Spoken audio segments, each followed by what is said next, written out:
In today's video, I'm going to teach you how to forward a message in Outlook.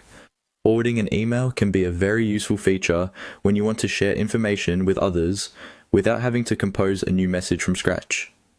Whether it's for business or personal use, knowing how to forward an email efficiently can save you a lot of time. So let's dive right into it. First, you'll need to open Outlook on your computer or device. Once you have Outlook opened up, you'll want to go directly to your inbox or whichever folder contains the email you wish to forward. Now, carefully browse through your emails and select the one you need to forward. If your inbox is cluttered, consider using the search bar at the top to quickly find the email you're looking for by typing in keywords or the sender's name. Once you've located the email, open it by double-clicking or selecting it from your list.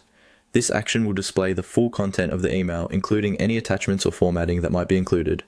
With the email open, don't get overwhelmed by all the details. It's quite simple from here. Now, as you look towards the top of the email window, you'll see various options laid out in the toolbar. Among these options is the one you're looking for, labeled Forward. Click on this button and it will automatically open a new email window containing the original message you selected to forward. This new window is very similar to what you might see when composing a fresh email. Alternatively, if you prefer using a different method, try right-clicking on the email while it's still in the inbox view. When you do this, a menu will appear with a selection of options. From this menu, select the Forward option, achieving the same result as pressing the button in the toolbar. Now that you have the Forward email window open, you'll notice some key fields you'll need to fill out. At the top, there's the TOE field where you will need to enter the email address of the person or group you're sending the forwarded message to. Take a moment to check that you have entered the correct email address.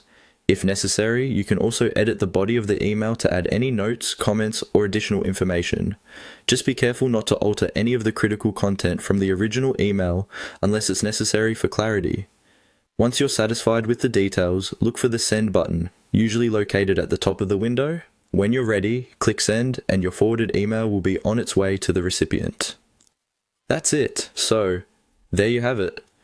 A straightforward guide on how to forward a message in Outlook. I hope this helps you streamline your email communication and makes forwarding messages that much easier. Thanks for watching, and I'll see you in the next video.